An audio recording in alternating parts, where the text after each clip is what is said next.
You cast one last look over your shoulder as you leave the Lorrainian swamp behind you. As though touched by the hands of a corpse, an icy cold crawls down your neck. The Horde, the god of light, it's evident that they are connected. But how? For the first time in weeks, the sun breaks through the cloud-covered sky. You turn your horse around to catch up with your soldiers. At night, you lay awake for hours before exhaustion finally overwhelms you. Samsa's words echo in your thought as you fall into a dreamless slumber. The light. Feed the light. The Black One carries the mirror.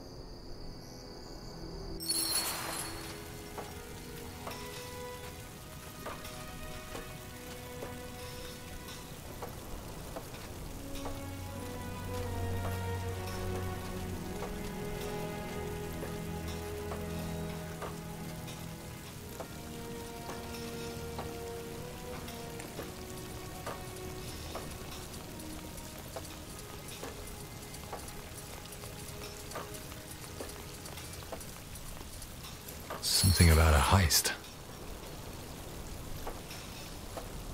I can take care of that.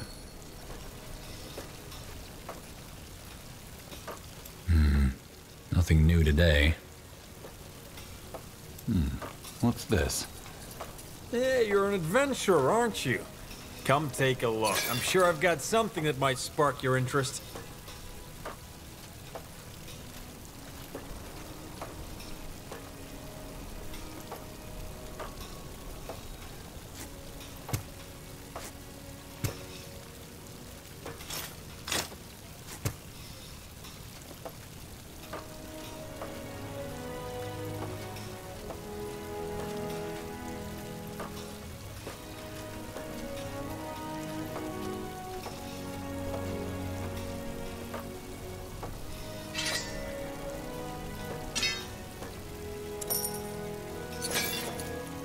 You know how to bargain, don't you?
Well then, the Queen will want to report.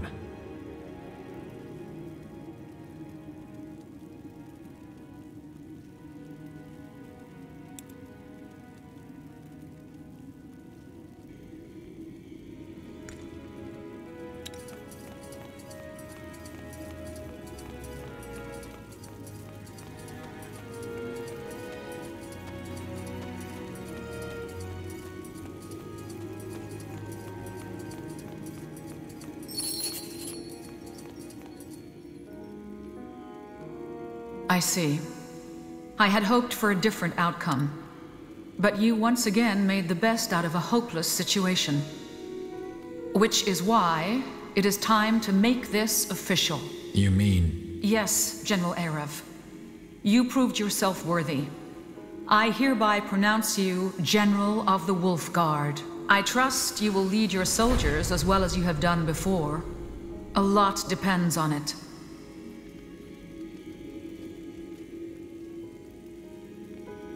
Thank you, Your Majesty. I will do my best. Good. Now, back to the task at hand. Thanks to the Wolfguard's efforts, we now know that there is a dangerous political movement in Windholm, led by a dwarven priest named Arrakis. Furthermore, the soul vanishing Skadar observed is real. And it's a group of rogue dark elves, led by a masked woman, who are responsible for it. And there are hints that it's connected to the God of Light. This means that there are 3 questions we need to find answers to. 1. Who are those sleepers? 2. Who or what exactly is the God of Light, and how does it plan to enter our world? We hardly know anything about it. And 3. How do we deal with High Hierophant Arrakis and his movement? The last thing we need when facing an ancient god is an empire of crazed dwarves.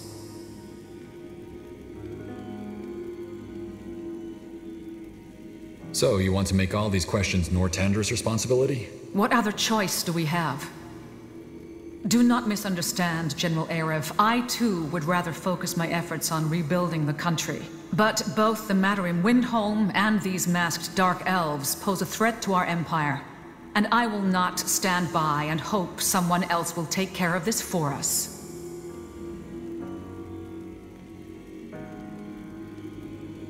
Shouldn't the Royal Army take over now that we know what we're up against? On the contrary, the Wolf Guard is best suited for any of these missions. How so? Because I want to see these matters dealt with as swiftly as possible. Mobilizing the Royal Army would mean a lot of discussions with the other noble houses, for which we lack the time, and I lack the patience. Your Majesty, regarding Tahar... I know. You think those sleepers behind the Soul Harvest are responsible for his death? It's very likely. Tahar was examining the disappearance of a village when the ambush happened. And, judging by a conversation I had with the mortician, the wounds matched the swords of a sleeper. So it wasn't ex-purity after all? Probably not. Well, we shall know for sure once we identify the sleepers and bring them to justice. Another reason to see this through. Absolutely.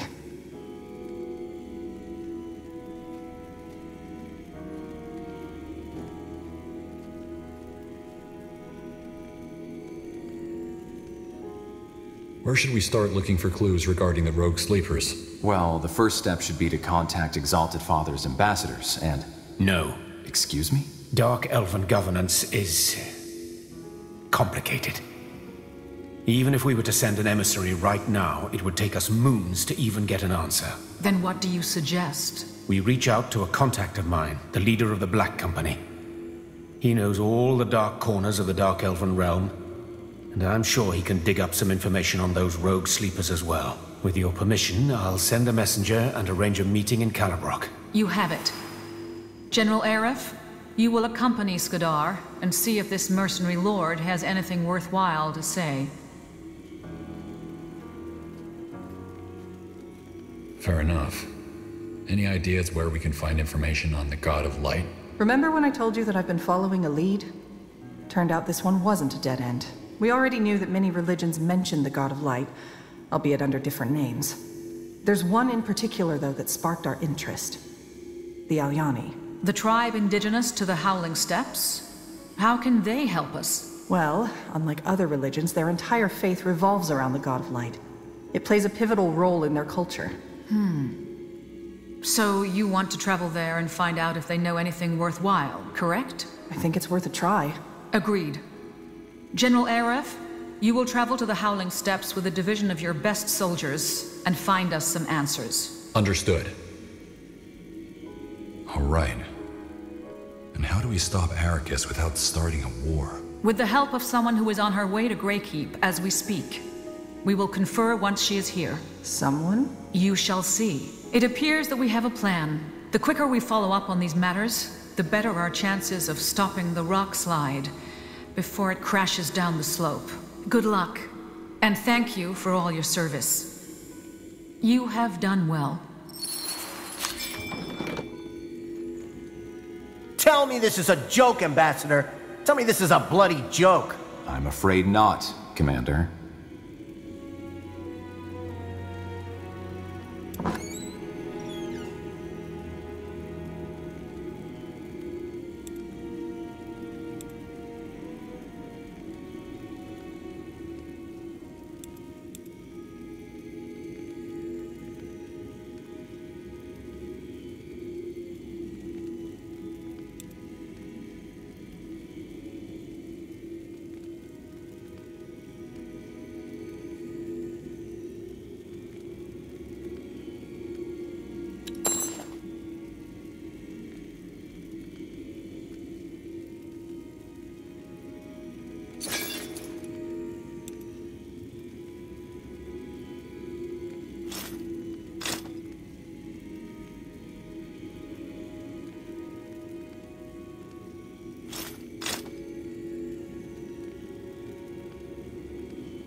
I've served the crown for 30 years. 30 years! And now she discards me like an old pair of boots? The caravan's safety was your responsibility. And by walking off with that recruit, you endangered all of us. I'm sorry. You were only 2 years from your retirement either way. And the incident will not impact your pension. The Crown will not let you... Go to hell! General, is there anything I can help you with? What was that about? Your argument with Commander Reinelt? The Queen demoted him for his failure on the Golden Road. She basically sent him into early retirement.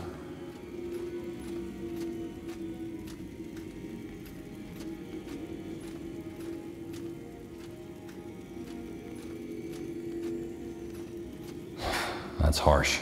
Nobody could have foreseen that ambush. I agree, but sauntering about the forest with that recruit, he was careless. What's your story? How did you become Ambassador of the Realm?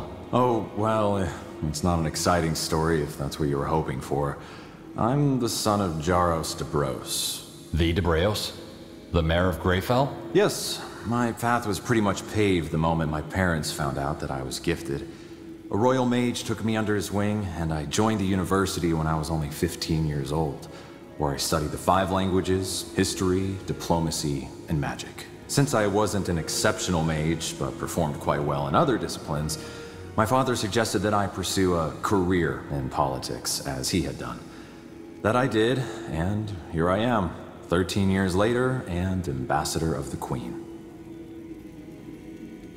You speak all of the 5 languages? More or less, yes, though my Elven and Empyrean have gotten a little rusty. 28 winters and Ambassador of the Queen. That's impressive. Thank you. What about you? How did you join the military?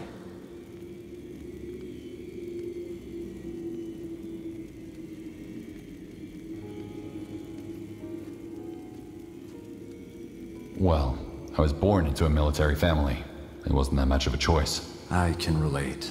Either way, is there anything else I can assist you with? What are your thoughts on all this? The dwarves? I wish I knew. Truth be told, in my experience, it's best if you don't think about these matters too much. Their causes, their implications. Instead, you should focus on what you can do about it. This is how I approach most aspects of life. Act, don't brood. Also, I fully trust Her Majesty, and since she has put her faith in you, I do the same. I'm flattered.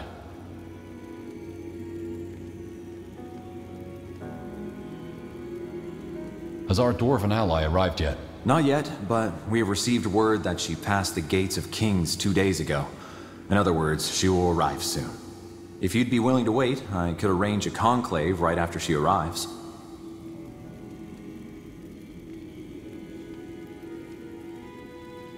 All right, I'll wait. Good.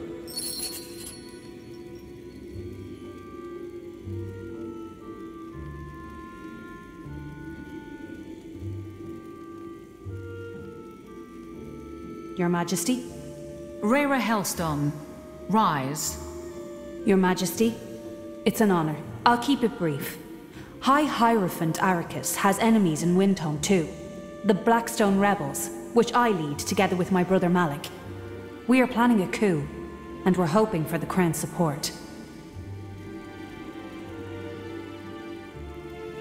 Wait, Blackstone Rebels? Did you borrow that name? From the uprising against King Rorik 15 years ago. Aye. So you know about our history? No, but one of the Circle Mages, Iskrim, someone close to him died during the rebellion. Many good men and women died. We chose this name in their honor. So, not all the dwarves in Windholm support Arrakis. Of course not. His ideology is a current that threatens to drag under everyone who doesn't fit the ideal. And even among those who do, there are many who oppose it, as they should.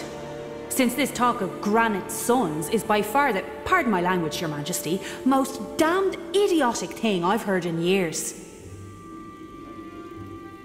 And just how did you and your brother get to lead a rebellion? We both have our reasons.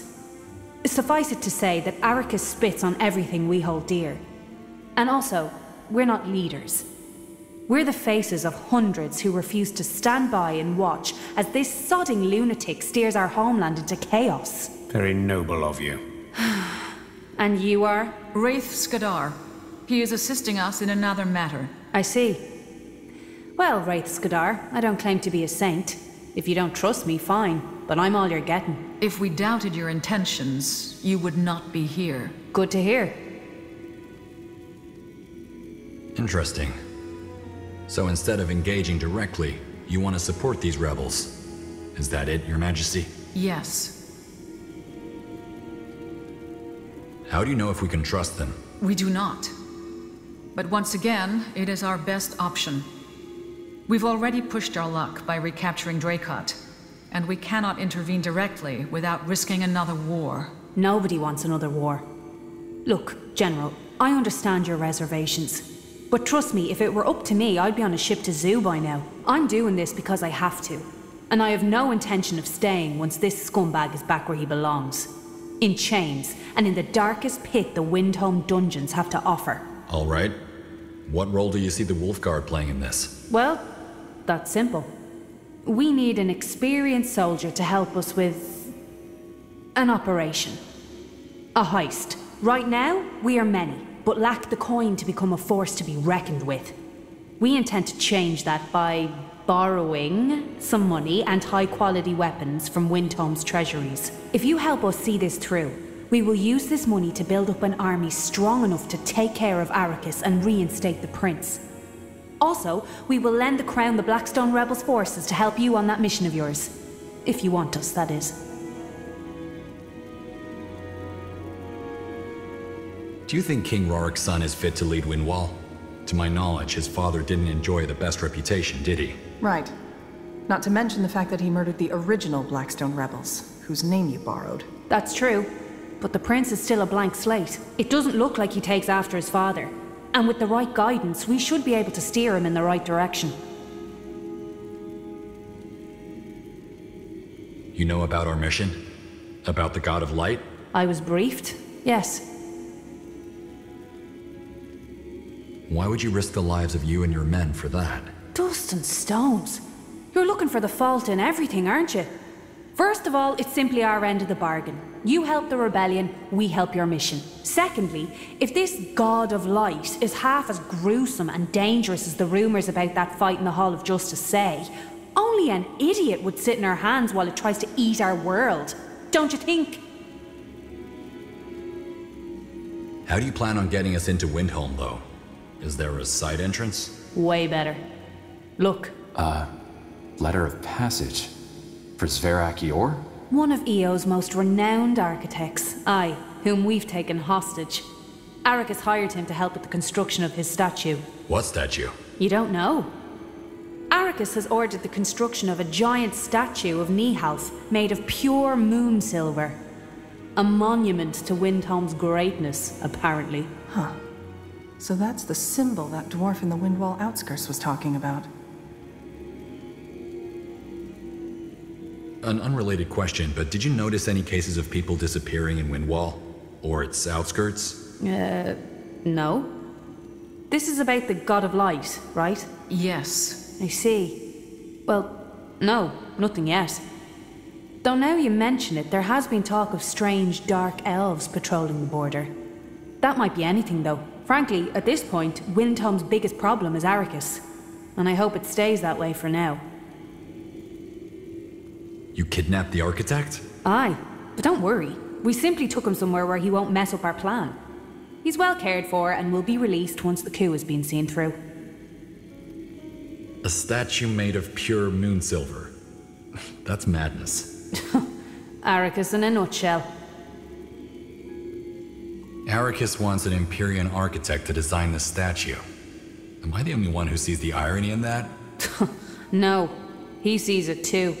Which is why the letter also contains strict orders not to question its bearer too much. That's convenient. But I'm not Zverak Yor. How does this letter help us? Says who? You spent years in Imperia, and you even have a slight accent.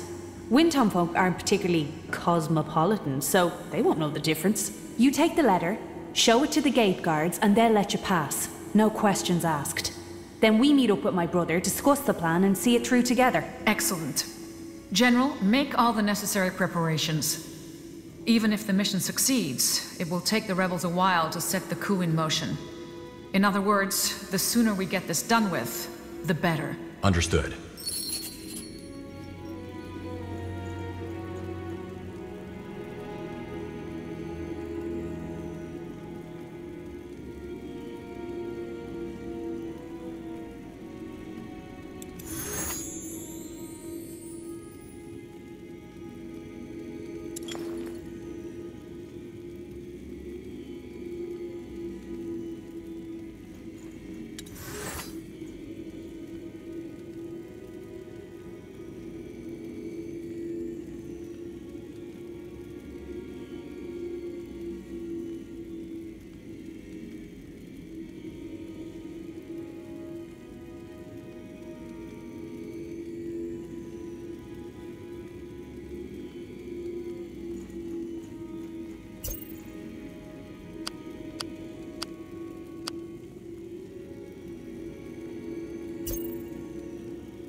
General, is there anything I can help you with? I wish to talk to Her Majesty. I'm afraid that won't be possible. Her Majesty is occupied with other matters. So long. Tiara's light, General.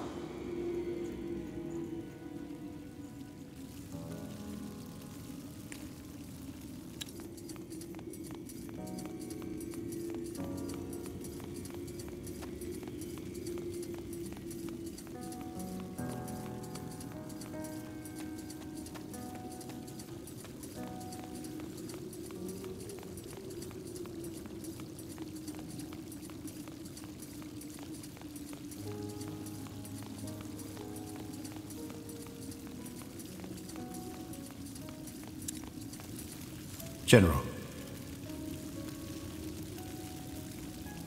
How come you don't have a dark elven accent? My accent? Oh, I lost it ages ago. When I moved to that remote village where I conducted my studies. They had their own dialect. What's your take on our companions? Why? Because I value your opinion. Sorry, but I don't like these kind of conversations. I'm sure you're capable of forming your own opinions. I'd like to learn more about your craft. Mysticism. Such as?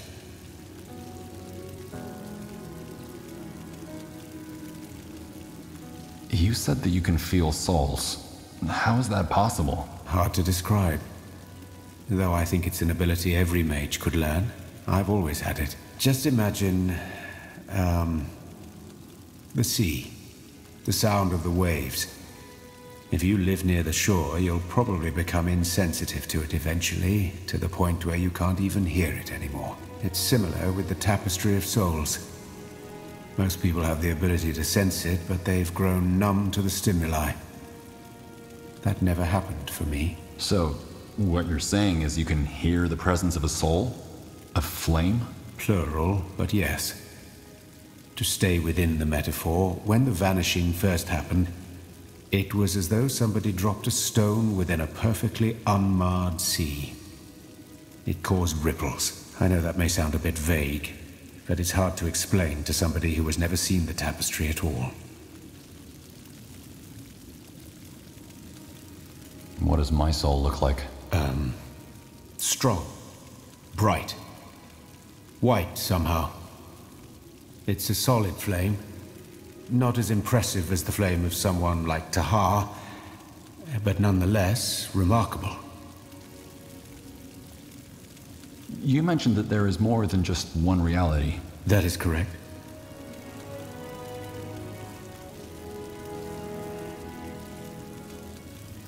What do we know about the reality the God of Light comes from? Not much, I'm afraid. Hopefully that'll change soon. How come I haven't heard about this? Probably because the other realities don't affect us. I mean, think about it. Yes, there are millions of other realities out there. Some very similar to our world. Others where the principal kinds or the guardians don't even exist. But how does this impact us as individuals? Yes, the scholarly aspect is exciting, but that's about it.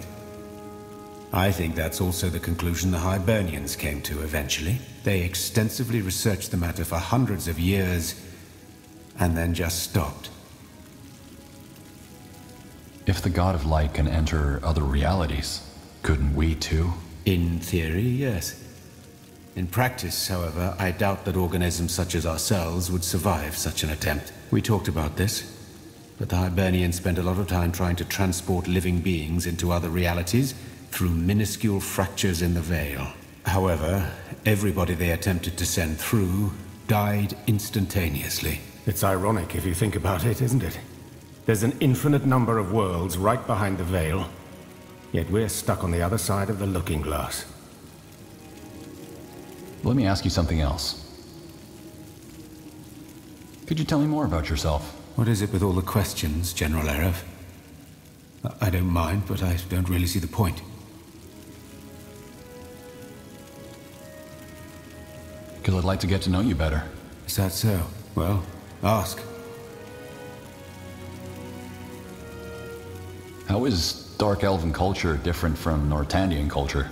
In just about every aspect. Dark Elves value the collective over the individual. Hardship over pleasure.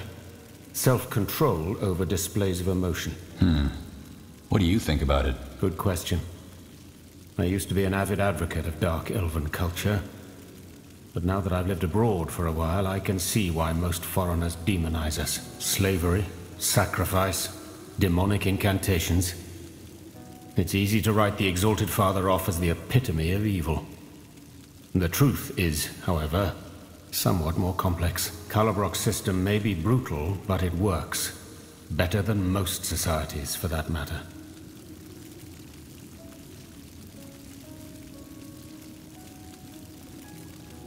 How do you feel about being in exile? I don't know. I suppose part of me misses having a sense of home, roots, but there's no point dwelling on the past. It is how it is. Is there anything you miss? I can't say. Ever since I left, I haven't really looked back. But at what cost? Society always means compromise. I don't think the Exalted Father rejoices in the suffering some of his servants have to endure. The only reason it seems evil to you is because you come from a different culture that values different ideals. Let me ask you something else. What was your profession back when you still lived in Lar? Intelligence. What? Right. You wouldn't know. Dark Elven children are taken from their birth parents at the age of 4 and are given a concoction that wipes most of their memory. Then they are sent into the communes, giant buildings where they live until they come of age, with hundreds of other children who were born the same year. These are their brothers and sisters, whereas the Exalted Father and his Queen become their parents from the time they enter the commune until they come of age. They wipe their memory? In other words, Dark Elves don't know their birth parents? No. And reaching out to your child while it's still in the communes is a punishable crime. You'd also be wasting your time, because once your child has been given the concoction, you're no more than a stranger to him or her anyway. Your son didn't grow up in a commune, though, did he? No. We lived in a village near the border where laws weren't that strict. Also, being influential, as I was back then, allows different options when it comes to the upbringing of your child. Figures. The Exalted Father becomes their actual father. That's mostly symbolic, isn't it? Symbolic, but deeply imprinted into their brains. To what end, though? To weed out the weak from the strong, and to determine which caste the child is most suitable for. Intelligence, strength, endurance, etc. And what happens to the weak? Depends. Most of them just end up in endurance, doing farmer's work. Others die. Strength, intelligence, and endurance. So, Dark Elven society is divided into castes? Yes. The entirety of which constitutes the realm. Speech rules, strength fights, and wisdom preaches. And the parents agree to this? Well, they don't bake cakes and throw confetti to mark the occasion, but yes, they agree. The communes are an inseparable part of Dark Elven culture, and, albeit at a cost, they work. The communes provide every child with the same chance. That's more than can be said about Finon Mir or Nortanda culture. So they're raised and educated in the communes? By the overseers, yes. Though they don't intervene too much, apart from training and teaching them. The idea is to let the pack, the children of each generation, develop their own hierarchy and dynamics. Throw them into a pit and see who comes out on top. Well said. Interesting. And you were assigned to the intelligence? Correct.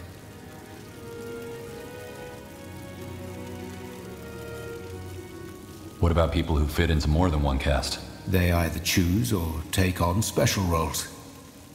A boy who, for example, shows skill in magic and in battle might become a battle mage in the strength.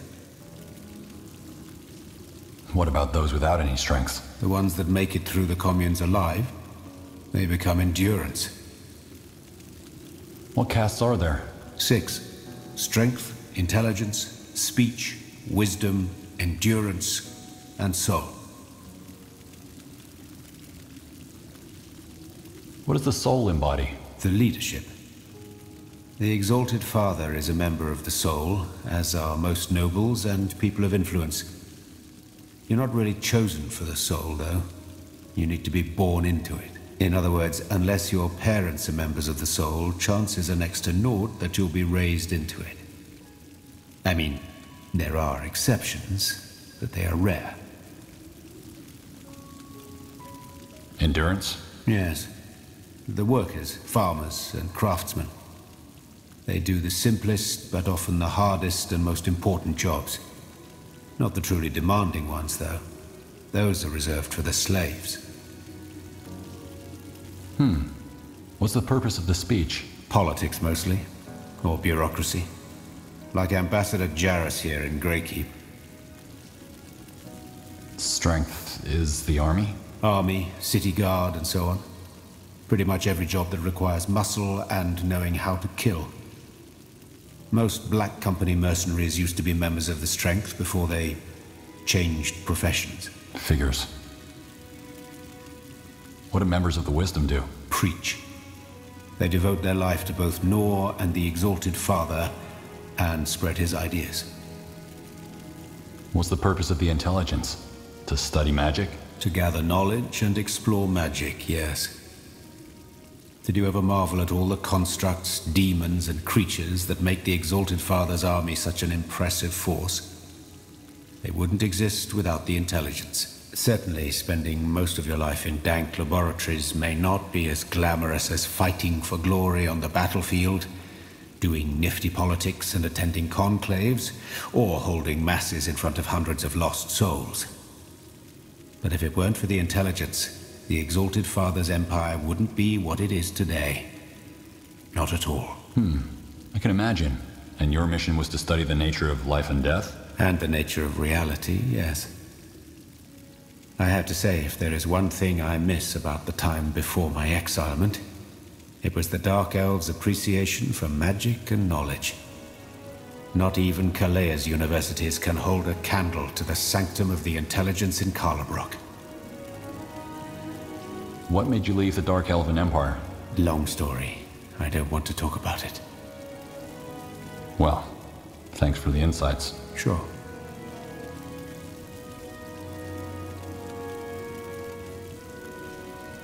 Back in Lar, you said that you lost your family to the Bloodburn. Would you like to talk about it? No. I'm sorry, but I don't see how my personal life is relevant to our mission. I am here because the God of Light is a threat to us all, and I want to see the matter dealt with as swiftly as possible. Don't you feel easier around people you know? Of course I do. However, I'm not here to feel easy, but to stop the God of Light from devouring this world.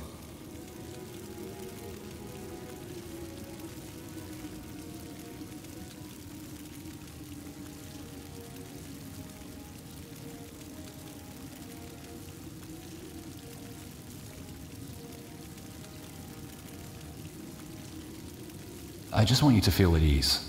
If this affects our mission... It won't. Thank you. But I appreciate your concern. If it's conversation you want, why don't we talk about your past instead? Judging by those nightmares you have, and according to the rumors, your waters also run deep. Wait, how do you know about my nightmares? Well, I'm a light sleeper myself. And it doesn't take a dreamweaver to connect those shouts that came from your tent just before we arrived in La, and a pair of bloodshot eyes to your ominous past.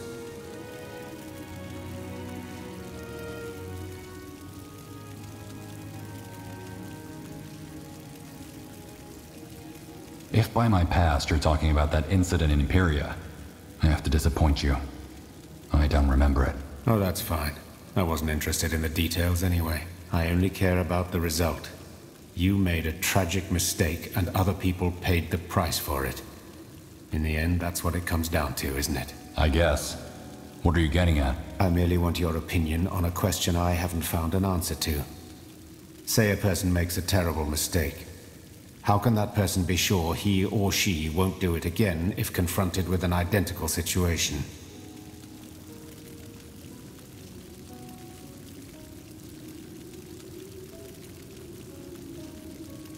Because he learned from his mistake. How can he know? Frankly, I think most people are too quick to forgive themselves for their mistakes. It's almost as if they believe that their apologies and regret undo them altogether. They don't.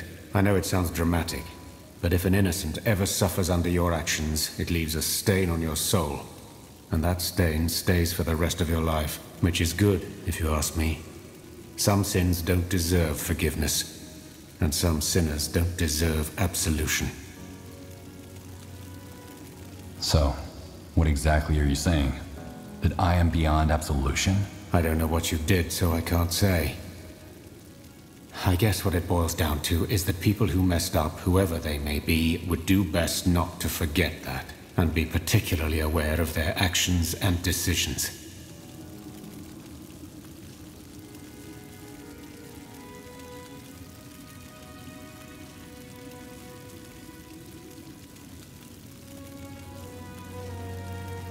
You're right.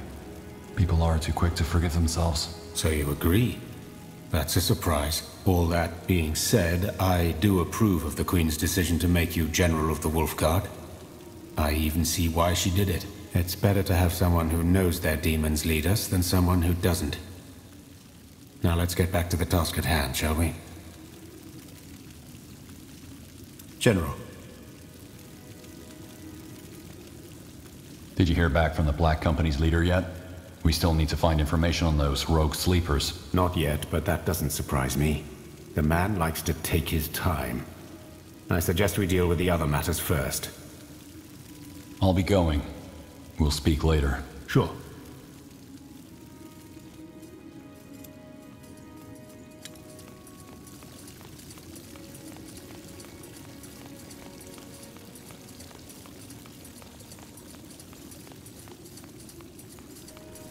General, what is it?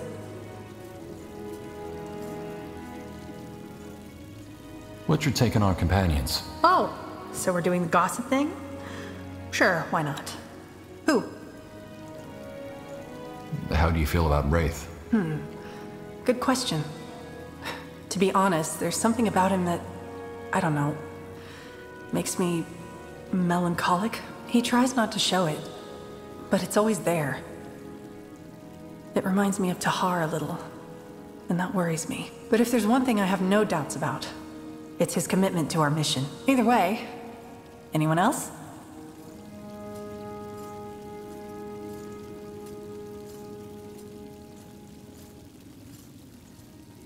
What are your thoughts on the mission? Well, we have a plan, don't we? Find out what exactly we're up against before we lunge into battle. Let's just hope all these leads get us somewhere. I'd like to know more about the Purity Wars. About your fight against Rondar Lacane. To be honest, I'd rather not talk about it. How come? Because it brings up memories that I'd rather leave buried for now. You know, some of the things we saw in that journey, I don't think I'll ever forget them. The smelter, the massacres committed by the Bane. Let's change the subject, all right? How would you like to grab a drink? A drink? Why? Do you need to discuss something?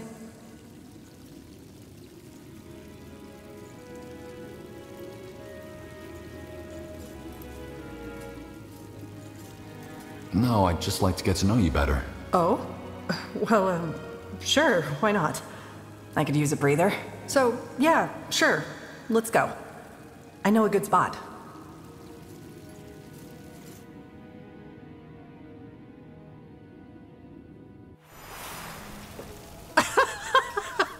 No way! You're making this up, right? No, that's what he said. This potion shall grant you the virility of a bull. Ellen's reigns. Hard to believe that line would work on anyone.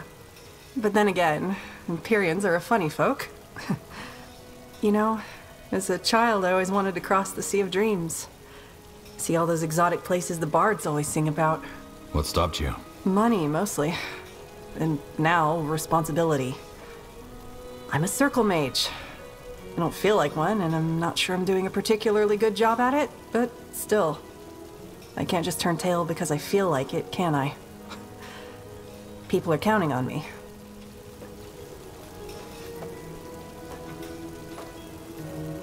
Now that you mention it, I've been wondering, what made you stay after the Purity Wars were over? Good question. Do you know the saying, if everybody would take care of himself, then everybody would be taken care of? That used to be me. But then during the Purity Wars, I came to realize that that's nonsense. Why? Because it completely ignores that there are positions of power. If you'd come across a woman being robbed by two highwaymen, you'd help her, right? You'd do it because she probably couldn't help herself, but you could. The more powerful we become, physically or in society, the more responsibility we have. It's easy to ignore that if you've never needed help from someone else. Or in my case, if you've hit rock bottom and fought your way up on your own. Because especially then you think, I didn't get any help, so why should others? But that's a fallacy. Just because you had it hard doesn't mean everybody else should. Say you had crossed the Sea of Dreams. Where would you have gone? Kalea, maybe? Or Zhu. Ultimately, I don't think the place would have mattered. What I've always loved about the idea of traveling to a new country is that it would have been a fresh start. You know, turning the page, starting over.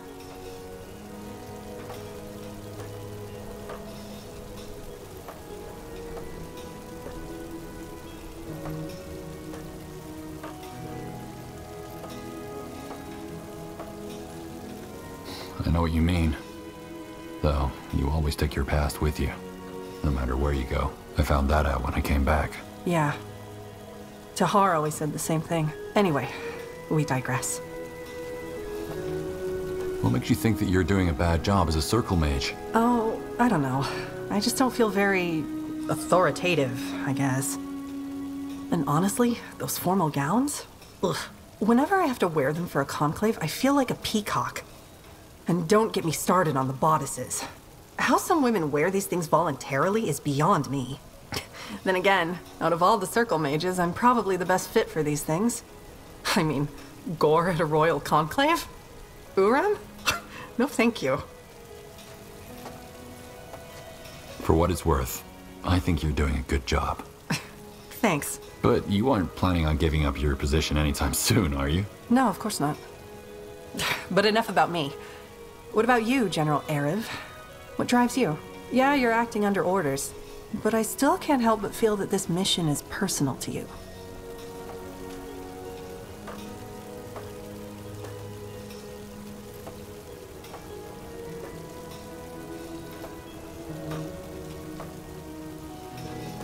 Well, somebody has to do something about the God of Light, right? It's just the right thing to do. Very noble. Anyway, I had a great time, but we've been talking for over an hour now. We should probably get back to the wolf chamber. I mean, we don't want there to be any gossip, do we?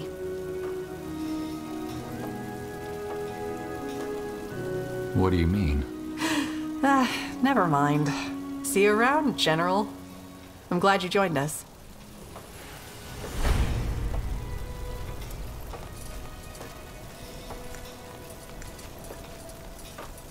General.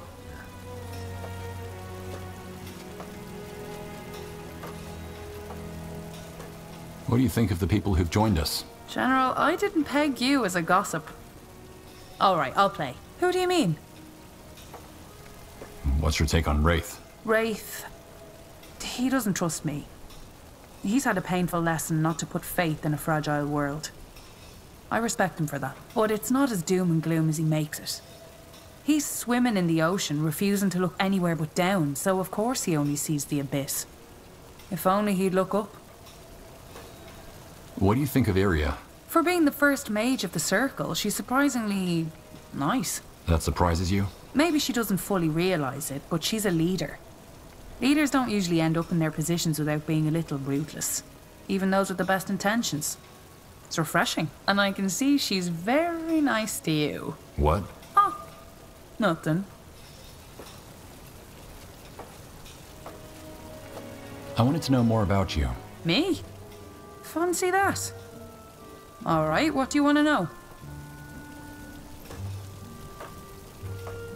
So, when you're not overthrowing tyrannies or traveling the world, do you spend time with anyone special? Stonks, I see where this is going. No, General, there's no dear lad waiting for me somewhere.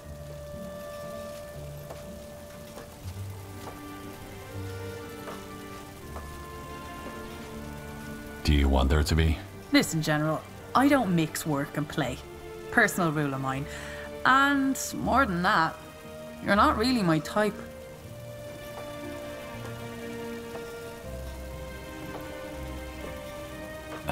That's not what I meant. Isn't it?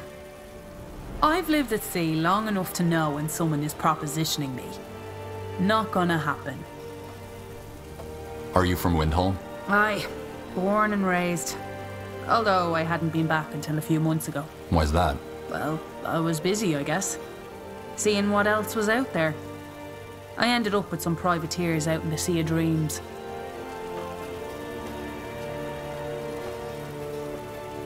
Do you have any other family in Windholm?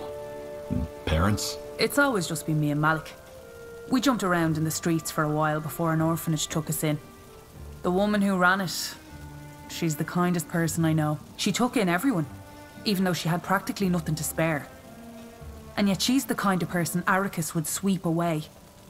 Not because of her character, but because of the haves and have-nots. Sounds like you had a rough childhood. Stones. It was rough.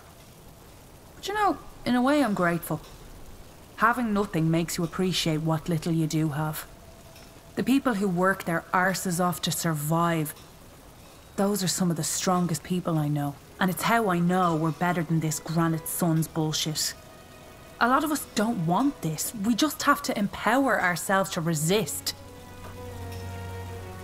You must have had a lot of adventures. Got any stories? Aye, I do. Buy me a drink or three and maybe I'll tell you.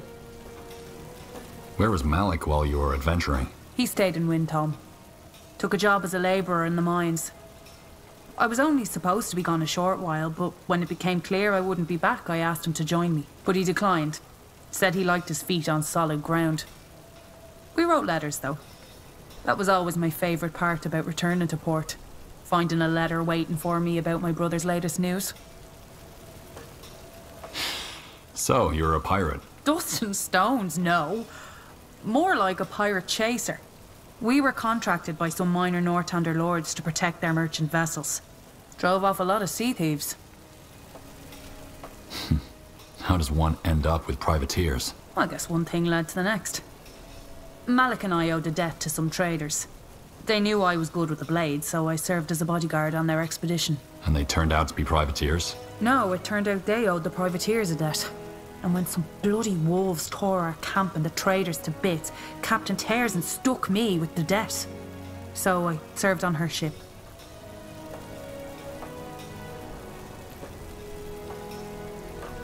Why didn't you try to run? Oh, I did. Not at sea, obviously, but each time we made port. They always had a way of finding me. After a while, though, I realised I actually enjoyed it. Being out there with only blue above and blue below, chasing sea rats like hounds on a hunt, it was freedom. The crew accepted me as their own. Then, how did you come back? I got a letter from Malik about what was happening in Windhelm. I told the captain. She paid out my cut and bid me good tides. Do you miss it? Aye, I do. Once this business is taken care of, I plan to rejoin them. Maybe finally drag Malik along too.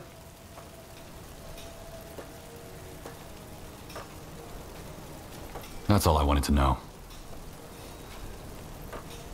I'd like to learn more about the dwarves. Can I ask you some questions? I'm no anthropologist, General. Doesn't Greykeep have a library? Sorry, I didn't mean to offend. Aye, I believe you. Ask me about something I know, like brandy and the drinking of brandy. Want to get a drink? Now that's what I'm talking about. Let's go. Ugh, why is everything still spinning?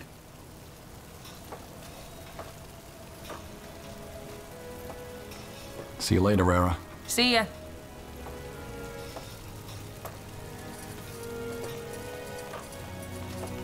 If it isn't the puny paleskin. Yes? I have to be going. Yes, yes. Do as you please. Now, back to work. Interesting.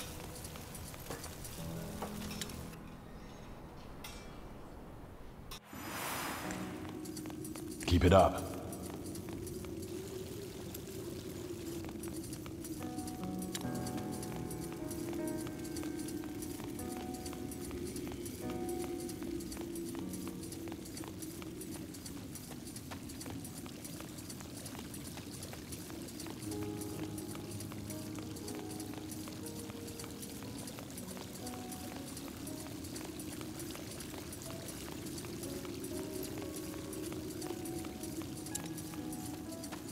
General, what is it?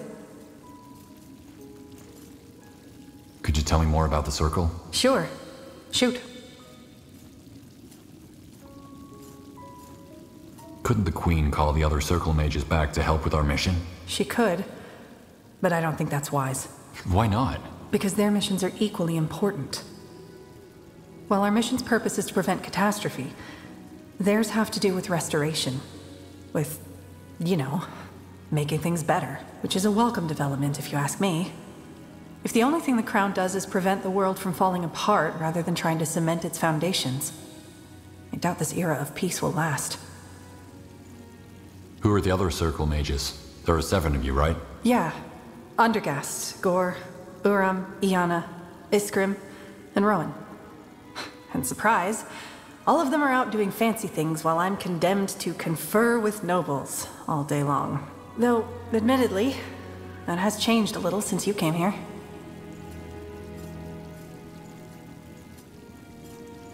Rowan. Should I know him? I don't think so. Rowan was Isamo Tahar's right hand during the Mage Wars. Wait, and he's a part of the Circle now. Isn't that a bit contradictory? It is, but he switched sides after the war and helped us with our fight against the Purity. I still don't like him, though. He's vain and a bit too concerned with his own ambitions for my liking. To be honest, I'm glad he's not in the keep right now. Uram. Was that the demonologist? The ambassador told me about him. I bet he did. Yeah, he's a demonologist. Where is he? In the Scorching Desert, helping the Iron Falcons improve the seal of the Fieldard tomb. An endeavor long overdue, if you ask me. Undergast. I think I've heard that name before. Wasn't he the head of the Creators Guild? He still is. He's currently negotiating with the Everlight Mayor, Phelan Argyle. They still refuse to accept the Circle. Iskrim. That's the Earthshaper, isn't it? I heard about him. Earthshaper, archaeologist, shaper enthusiast? Yes. He's up in Wolfgar, digging up bones and dusting off trinkets. Gore. He's the High Chieftain of the Great Tribe, isn't he? Yeah. Where is he now? In Barga Gore, of course, leading the Great Khal. Who's Iana? Long story. Suffice it to say that she's a woman with extraordinary abilities. A Dreamweaver. She's currently overseeing the construction of the new Morhir city up north. Any idea when they'll return? Once their missions are completed, I guess. And that might be a while. Was Tahar a Circle Mage too? No. Tahar's responsibility was the Wolf Guard. But we worked closely together. Was. It still feels strange to say it. How are the members of the Circle chosen? You had no ties to the Crown before, did you? Ties to the Crown? On the contrary. We might as well have been the ensemble of a Chilean freak show. What we all have in common, though, is that we played a pivotal role in ending the Purity Wars. And that Tahar trusted us. Also, our different backgrounds made us ideal for the role. An elf from Fin and Mir, a fire wielder orc, a demonologist from Kalea. The list goes on. The Circle's responsibility is to give a face to magic. And if that face is a fat, perfumed bureaucrat, we'd be back with another mage-persecuting cult in no time. What the Queen wanted for the Circle was people from all walks of life with one thing in common. Magic. Makes sense. What exactly is the Circle's purpose? To control the use of magic? More than that. We're here to give mages across Viara a voice. See, one of the reasons why the Purity Wars happened was because mages just made for such damn good scapegoats. Deviant, potentially dangerous, sometimes ashamed of their nature. You get the idea, don't you? I do. The ideal canvas for fearmongering. Exactly. The Circle is here to prevent that from ever happening again. We represent mages' interests, and we're the ones who will stand up if yet another hate-monger tries to use us for his power games. But at the same time, we also ensure that mages themselves don't abuse their power, as Tahar's father did. Magic can be dangerous, and only a fool would deny that. There need to be laws, rules, and supervision. And that's what we provide. Why was the Circle formed? What, they didn't tell you? My, you really have some catching up to do. Short answer? Because of the Mage Wars and the Purity. First, a mage abused his power in an attempt to overthrow the crown. Then a demagogue turned the table and orchestrated a genocide of everyone with enough magic to light a candle. After we defeated Lacane, it was clear that we could never ever let something like this happen again. And so the Queen formed the Circle. Oh, not just the Queen. She and Tahar initiated it. But the idea is for every country on Io to legitimize it as an independent entity representing the face of magic. The orcs have already recognized it, and so have the more here. And once Circle Mage Undergast is done convincing the Everlight Mayor, he'll move on to the Exalted Father, and later Kalaya and Zoo. In the long run, we're also not going to stay here in Greykeep. Rohan suggested turning Mullendeer into the Circle's headquarters, but I'm not sure about that. I guess we'll see.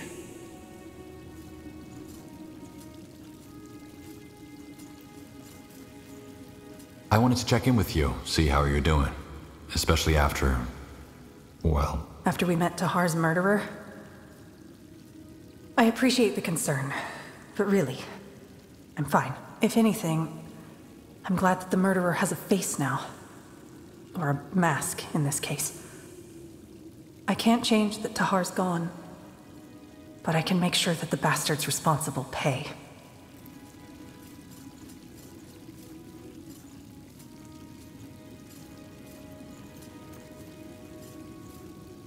Well, if you ever need someone to talk to, I'm here. Thanks. Now, where were we? So, tell me a little more about yourself. Personal or professional interest?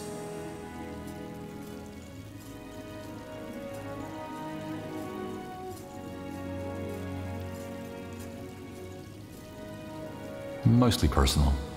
I see. Well, here's the deal. Ask me what you want, but I get to ask something in return. All right.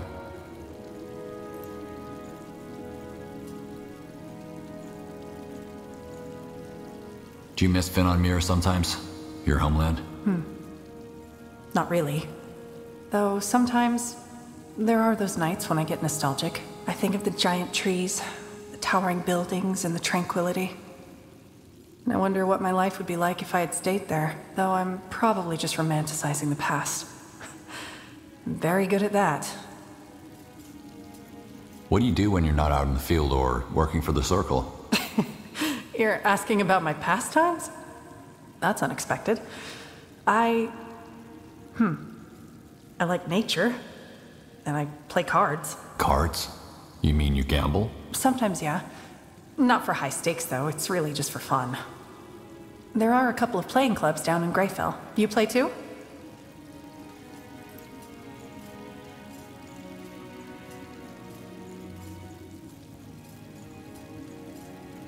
At times. We should play around someday. Yeah, sure. Why not? I'll let you know the next time I'm heading down. Well, thanks for letting me know. Hold on. You're not getting off that easy. My question. Okay.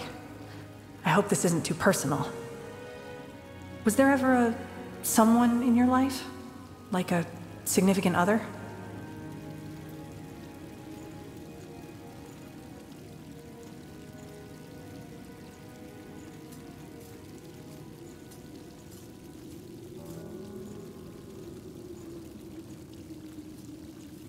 It's complicated. Careful neutrality, huh? Well, I don't want to pry. Where were we? So, tell me a little more about yourself. What are your plans for the future? You mean plans as in settle down, get fat with children, and grow old knitting in my rocking chair? Is that what you want? Not really. I mean, someday, yeah, but as you might know, in elven terms, I'm barely an adult. Also, I was never good with plans. Things change all the time, so what's the point anyway?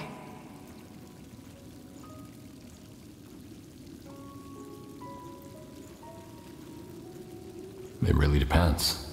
Sometimes plans make sense, sometimes they don't. I guess.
Go for the eyes!